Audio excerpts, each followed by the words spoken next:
All right, welcome everybody to another episode of Tennis Channel Inside In on the Tennis Channel Podcast Network. Mitch Michals from the Santa Monica Studios, back again for the second time. It's been about a year since we chatted. A lot to get to. You know, MLB Tonight, recent winner of a Sports Emmy, so got to give him props there.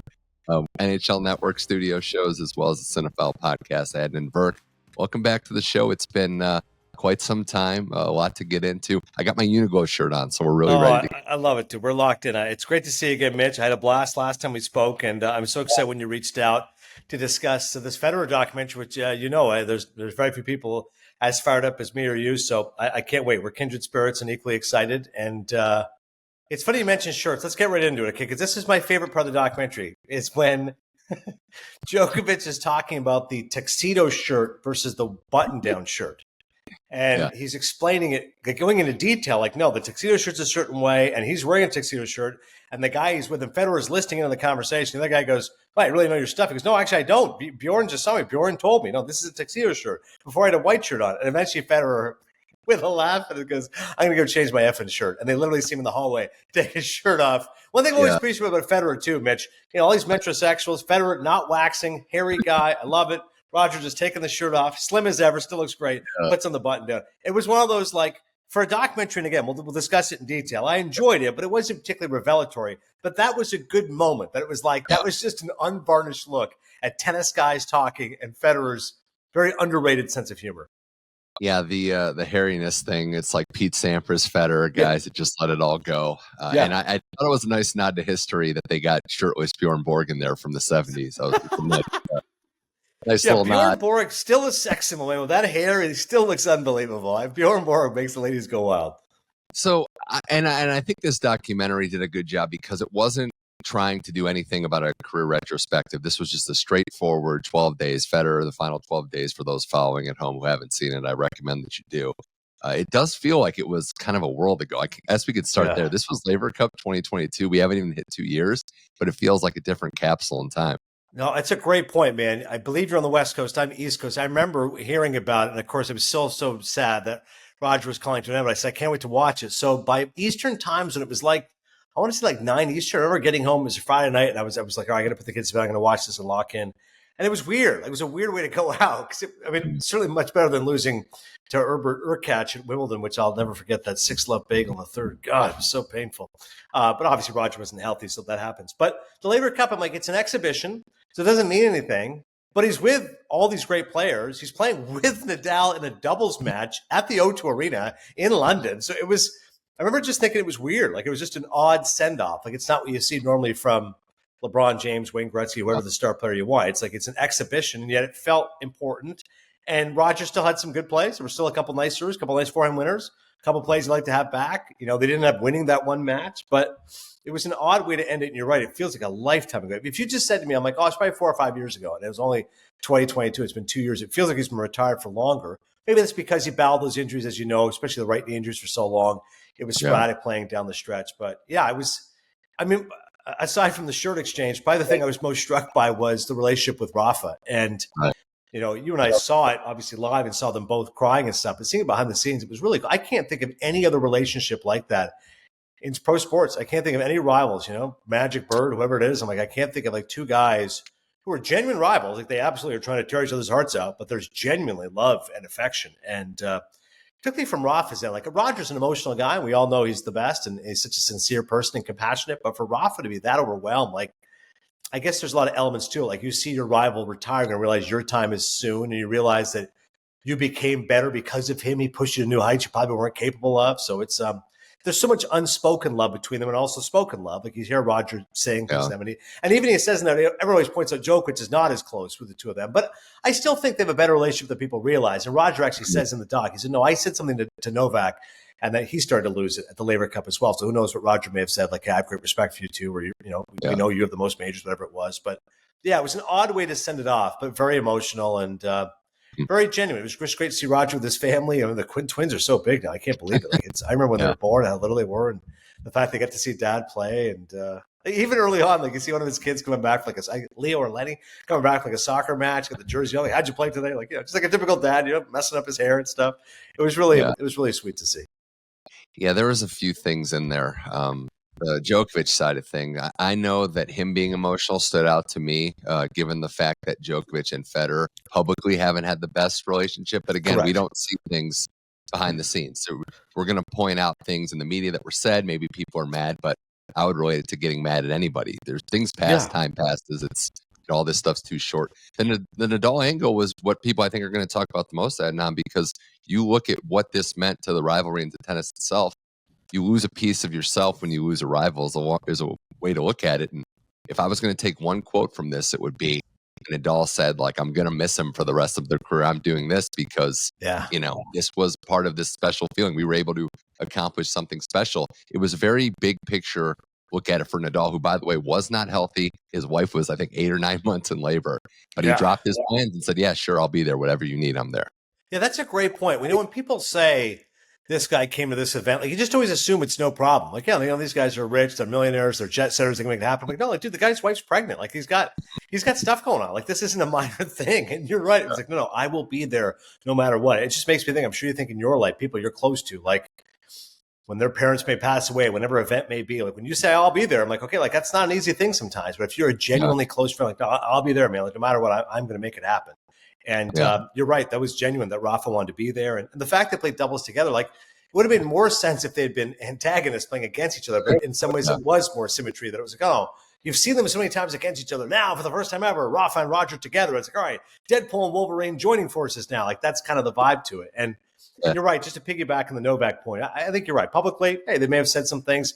Maybe someone, in each other's camp, they kind of get each other under skin. I get that. But I think there is genuinely mutual respect. I mean, think about yourself. If there's somebody you genuinely dislike, you can't spend more than 5 minutes around them. And yet you see Roger and Novak hanging out the entire time. Like, they're on a boat together. Andy Murray, I think he has great affection for, which maybe people don't realize. But the fact that Andy went away, came back, like, I think Murray came up super polished in that. Yes. Like, he was very poised. Like, he wasn't as emotional. I mean, he even made fun of itself how he doesn't sound excited. And the introduction, which was hilarious. I remember when that clip came out during the Laver Cup, how this guy likes to eat plants. But Murray came off very poised and kind of had the proper perspective, which shouldn't shock anybody that knows or has followed his career. No, I like the moment where Andy was warming up and then Roger came by and just said, how's it going? And Andy kind of gave, like, how you feeling? Like, and it's like, there's a different how you feeling when the media asks it, when a former player asks it, or a fellow player. So like it's almost like let down the veil. I said, like, how you feeling? And you could tell Roger's gonna be more honest, like, got better. He's like, it was rough. I was like, yeah. And like in that moment, Andy gets it. He's like, yeah, no, I know what it's like when you have a bad injury and you're concealing it. And Roger can be honest with him, like, yeah, like we'll see. Like there was still some doubt in that Laver Cup. Like, Roger was clearly not 100%. There's certainly things he could not do, and that's why it had to be doubles, right? If it was a singles match, I'm like, he might tear up that knee. I'm like, oh my god, like, it's going to be a disaster. So I was like, all right, doubles. I'll conserve energy. Probably a good thing they actually lost. It was just one match and farewell. And you're right. Murray is an interesting cat. The fact that he's there, and you're right. I like the fact when they're roasting each other. That was funny. When Novak's introducing Murray and Rafa introduces Novak. Again, there's genuine camaraderie with these guys, man. When you play at that highest level, there's always respect there. So I had a few things that I wanted to get to, and some lighter than others. But one being that you saw what goes in or what happens when an athlete's injured, and that behind the scenes was telling that it was by no fault of his own.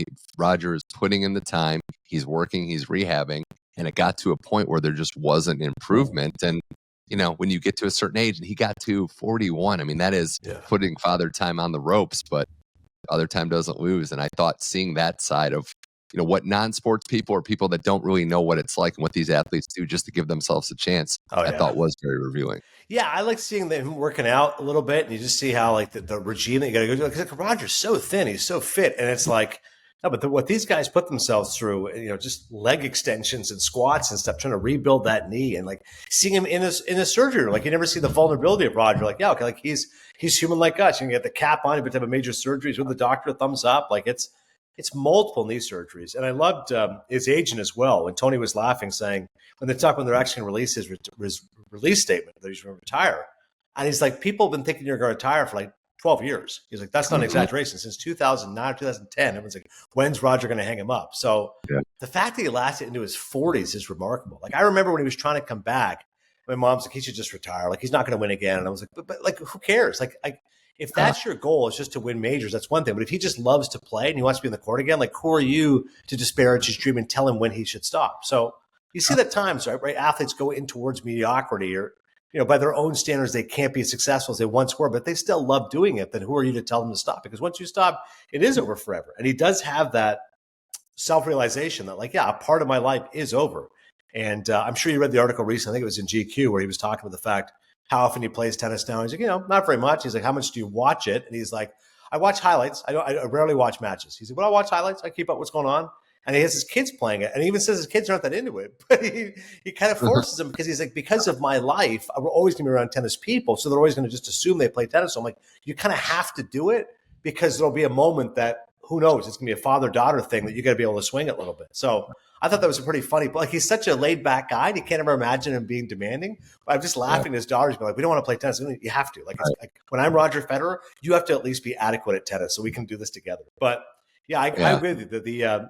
The endurance it takes, and the painstaking comebacks, and that uncertainty, right? It's not like it's like baseball. Tommy John will be back. Maybe not. Like, you never know. Yeah.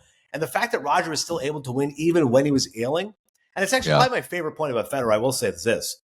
And he's pointed this out. I think he put in the GQ article as well. I'm not sure if he did in the doc, but he said, for all the times people would point out how effortless he is.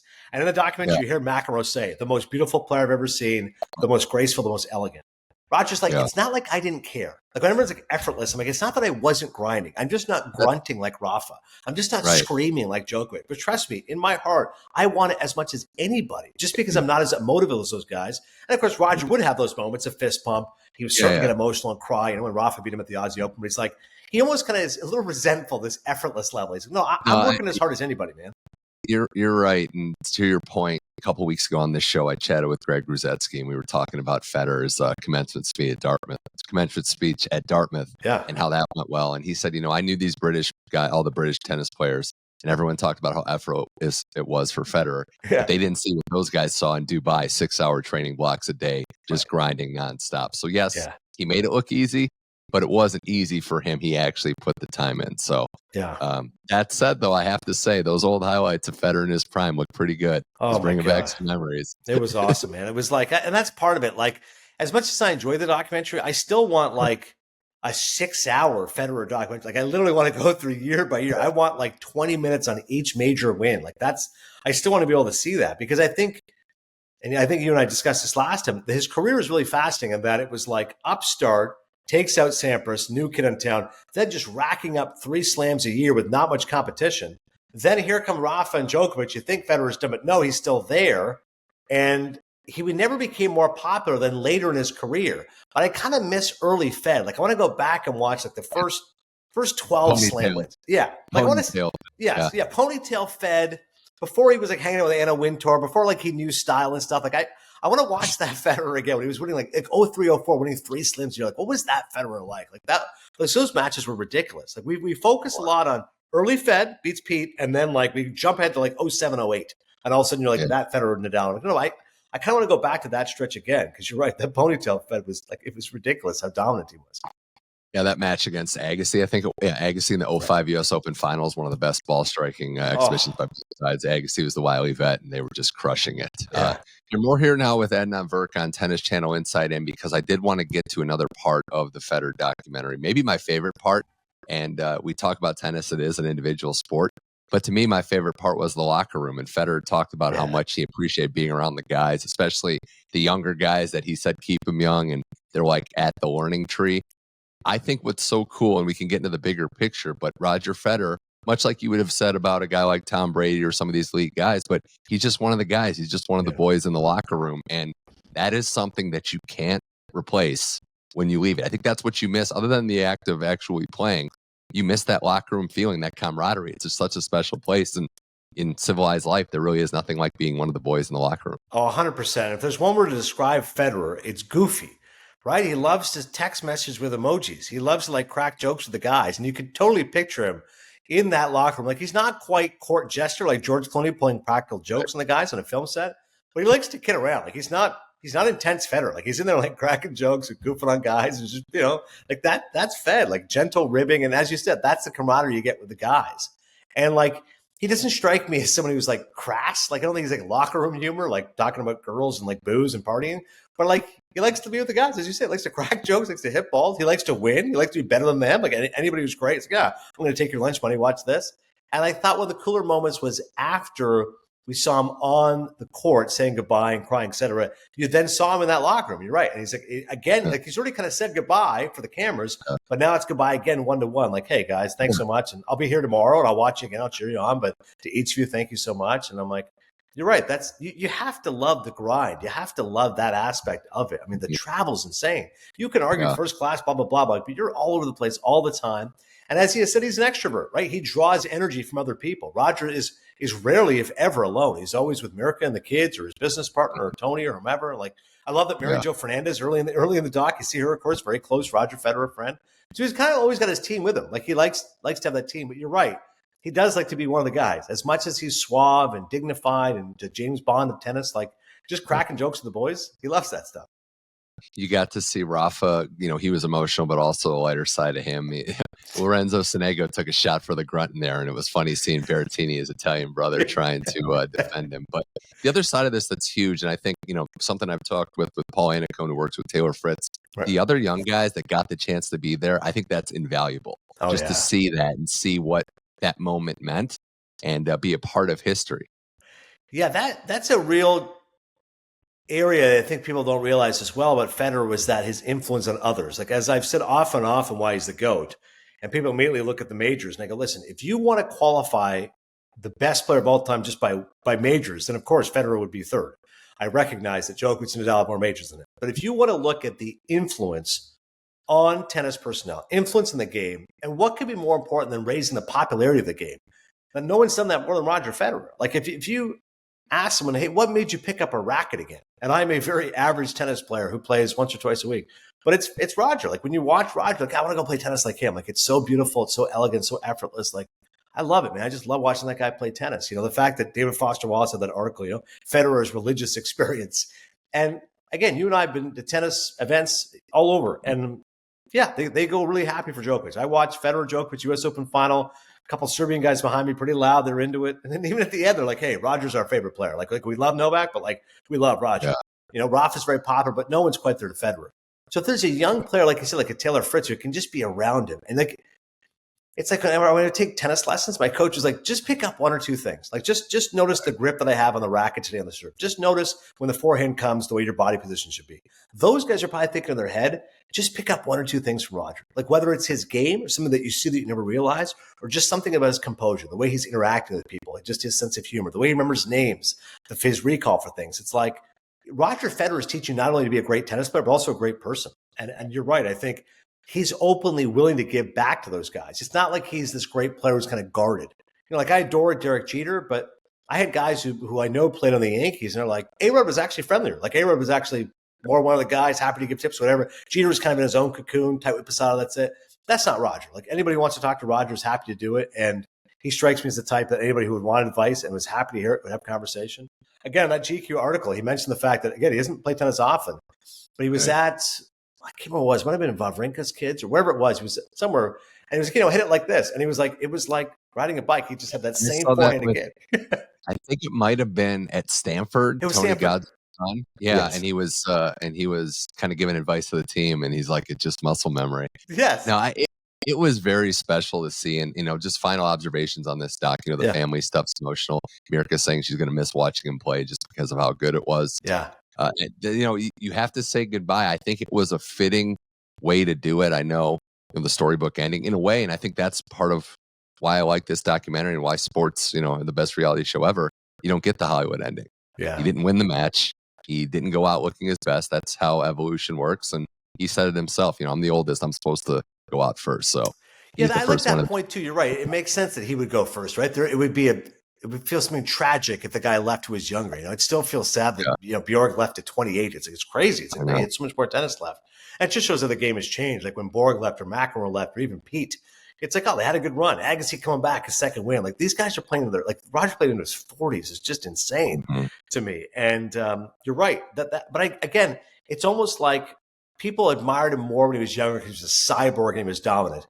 but he was never more likable than when he started to lose a little bit. Like once he showed that vulnerability, it was like, oh my God, people really love Roger Federer now. Because now it's like he's not the Terminator. He can lose. He can let people in. But then if he still wins again, it's amazing. Like for me, my favorite moment would always be that 2017 Aussie Open because there was no chance he was going to win. It was like, oh, Rafa's got his number. And I love the line. God, it was the doc when was it the doc or the GQ? I can't remember that, but I think it was in the doc. Someone goes, I'm going to miss getting up. Yeah, it was in the doc. He goes, I'm going to miss getting up at 3 a.m. to watch the Aussie Open. And I'm like, yeah, I feel that way too. Like I remember getting up for that match without an alarm clock. I swear to God, 3:38 a.m. I looked at my clock. I'm like, oh yeah, it's go time. And I just went down and watched it. And when Roger beat him, especially when he ripped off that 5 straight games in the last set, I think it was 6-3, he was down. And he ripped off, it was like, it was amazing. And that last shot, I remember he hits it and there was a replay. Actually, Rafa challenged it. There was a pause. I said, and then Roger started jumping. And I go, like, this is unbelievable. He just beat Rafa in 5 sets at the Aussie Open. Like, that's incredible. Like, I still can't get over that match, the fact he was able to get it out. Because everyone always talks about 08 Wimbledon when he lost. But 07 Wimbledon Nadal is a great match. And 09 Wimbledon when he beats Roddick is an incredible match. So, like, there's so many incredible moments throughout there. And you're right, he didn't actually have the storybook finish. But it reminds me, Van Pelt told me a line one time. He said, when people see Jack Nicklaus walk on the course, they go, there's the greatest ever played. But when they see Arnold Palmer walk on the course, they say, there's the one that everyone loved the most. So it's kind of like that I feel with Roger. Like Djokovic might have the most majors, but Roger's the most beloved. Well, we'll see where this goes. It was a fitting tribute. I do think that there's going to be more, obviously, retrospective. Could be a docuseries. We'll see. I mean, you know better than I have with your finger on the pulse of that industry. I do, think we're also getting to that point where he's the first to go. Nadal has the injury setback. Might have played his last Roland Garros. We'll see with the Olympics coming up. Djokovic, first injury in a while, so he's dealing with something. And then Murray could be he got injured again yesterday as we record this, unfortunately, but trying to play Wimbledon and finish his career. So we're saying goodbye to all these great legends of the Big Four quickly. I agree. The fact that Rafa was not able to play the French was massive, and Djokovic being out due to injury was surprising. And again, that Alcaraz-Sinner match, I know you watched it. They were unbelievable. I was like, man, the level of tennis. The new one. That's the new rivalry. Oh, my God. And that's the thing. Like, for me as a tennis fan, it's lost a little bit of luster without Roger. But then I watch a match like that, and I go, okay, I'm back in. I'm going to go ahead and watch these guys for the next 5, 6, 7, 8 years. Like, it's going to be awesome. And, tennis is obviously in good hands. But you're right. I think Rafa, he just wants to play the Olympics, right? And I think that could be it for him. I don't think he's playing the U.S. Open. He's certainly not playing Wimbledon, as you said, because he's going to be just focused on the Olympics. And Novak probably still has a couple of years left in him, but you're right. Now is the vulnerability. Now we're seeing the injury. Now can Novak overcome? Now those other guys can catch him. And I always make this point, too, with the majors when people point out they have more. I'm like, as you know, Roger's career peak was he didn't have a rival. So when he was so-called on the descent, that's when those guys were on the rise. So it's not a fair comparison to say Rafa's head-to-head is so-and-so and Novak's is so-and-so, because Roger was 5 years older than those guys. But we're going to get that now with Novak, because Alcaraz will be significantly younger than Novak, trying to beat him and beat those records. So it's fascinating how the game evolves. And I'm with you. I don't want to not seeing the last of Roger. I always bug Wertheim, the great John Wertheim, best tennis writer alive. I go, why don't you write a Federer book? Like you wrote Strokes of Genius, which is an incredible book with 08, but I said, we need like a 600-page Federer book. He's like, I don't know if the market's there. I said, if you wrote a Federer, Nadal, Djokovic trilogy, and he just started laughing. He said, if only more people had your enthusiasm or appetite, maybe I could do it. So we'll see. Yeah, I also do think, that's a great idea. I'll get him on the phone too and just badger him to write that book. I think that this is also going to be a time where Djokovic gets loved the most because he's the most vulnerable and he's not going to have his stranglehold on the game. Correct. He'll more than likely be the last one left standing. But it's always interesting when we have these moments when sports fans lose their heroes or idols. There will be new players coming. We're all getting older too, so it's not the same connection you're going to have. But that doesn't mean that the level of a guy like Alcaraz, a guy like Sinner, or other players isn't going to still be there. 100%. We'll always have our favorites. I'll still always love a 17-year-old Boris Becker diving all over Wimbledon court in 85 when I was 7 years old and I fell in love with tennis. But then you evolve, you find other heroes and such. But you're right. Everyone's always got their guy. And especially for guys like me, Roger will always be our guy. So I hope people really enjoy the documentary. Well, I want to wrap this up with a couple quick hitters. One being, there was a time when Roger Federer was at his apex, and I would have made the case that he was probably the best athlete in the world, well-rounded. I think tennis players don't get enough respect in that regard. So I'm going to ask you that same question now. Do you have a guy that you think, guy or girl that you think is the best, most dominant athlete in the world? Tennis would probably submit Alcaraz, but I want to hear your answer to the I'll go question. Connor McDavid, only because the Stanley Cup Finals That's actually my answer. Yeah, and I was like, Yeah. you know what? Hockey players, as you said, a little underappreciated because hockey's not as big as other sports. Mhm. But the combination of strength and size, agility, speed, hand-eye coordination. Like I watched that game the other night. He made that incredible pass to set up a goal by Corey Perry. I'm like, hockey players are kind of like boxers, and then I think their endurance is the next level. And playing that many minutes in the playoffs, I'll go with Connor McDavid, greatest athlete alive right now. I agree. I think Alcaraz is up there Yes. from a pure athletic specimen, but McDavid's the guy now. I think it's just fascinating to see. And I think those are two sports that are similar, hockey and tennis, that we don't really discuss how athletic these guys are.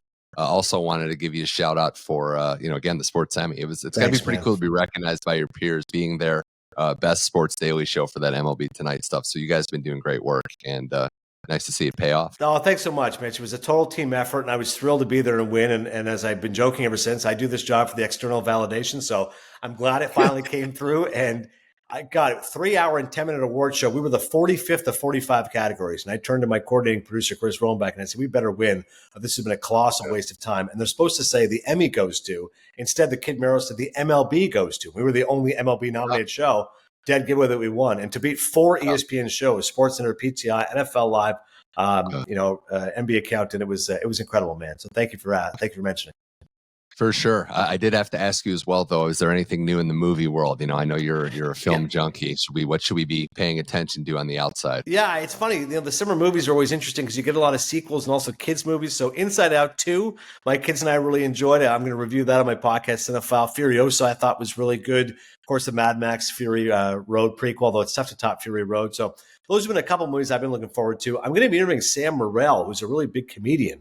I just got a link sent to his new documentary. Actually, I think that's going to be on Amazon Prime as well. So lots of good stuff coming up on the cooker when it comes to Cinephile.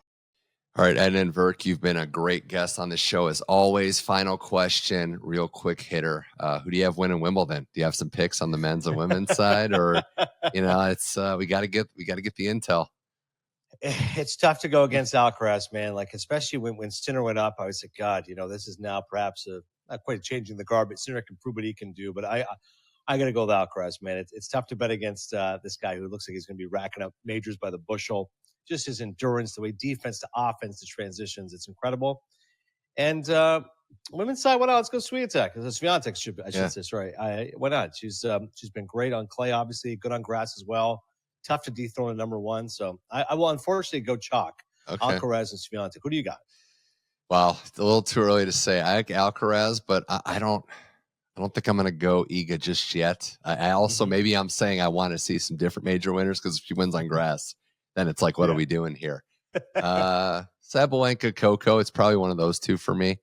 Coco Gauff. I think the storyline of Coco winning, not just because of who she is and what she means, but 12 months from when she lost in the first round and everyone and their grandmother was like, what's wrong with her forehand? And if she wins Wimbledon, suddenly we're there. And I just want to point out too, what that would mean for a guy like Brad Gilbert, who said his one regret in coaching is one thing is he's never coached anyone to a Wimbledon title. That's the storylines would be there. So BG, one of the all-time great guys in the world of tennis. I never actually had the chance to meet him. Yeah. I've interviewed him on Mike and Mike when I was at ESPN. Great guy. But yeah, I'm glad you pointed that out because you forget about the coaches. Yeah. For years, I wasn't a Djokovic guy, but because I adore Becker as a kid, when Joker did win a few of those majors, I said, well, Becker's a Grand Slam champion again. So I got behind Boris. Speaking of documentaries, we can talk that Becker documentary as well. Oh, yeah. Alex Gibney did a good job with that. He did. And if you want to know why the tennis scenes in the movie Challengers were good, it was because Gilbert had his hand in how they actually played the game. So, oh my God, listen, that movie is a love triangle. It's not a true tennis movie, but the tennis scenes are fantastic. Yeah. You're right, visceral, a lot of adrenaline. Luca Guadagnino is obviously an excellent director, but I was impressed, especially those like POV shots, the ball firing at you. I really showed the intensity of tennis, the physicality of it, the grind that it is. It was a good movie. I really enjoyed it. I didn't know BG was involved. That's great. Well, Adnan Virk, we could go for hours. That's a sign of a true tennis fan. I know you're busy. You got a lot going on. Emmy Award winner for MLB Tonight. So congrats again to that. Catch him on NHL Network, the Cinephile Pod as well. Adnan, this was fun. We'll do this again, but I really appreciate the time you take coming on Tennis Channel Inside In. Of course, Mitch. My pleasure, man. Anytime you want me on, I'm here. And I love that you coincide the timing with something else Fed related. So whatever Fed does next, and there's a good milestone, I'll come back on. hopefully you and me together at the Hall of Fame in a few years there in Rhode Island. That'll be fun. Absolutely. I can't wait. Someone's got to be there when Roger gets inducted. But thanks again for coming on the show. Okay, my pleasure, Mitch. Good luck with the pod, buddy. Take care.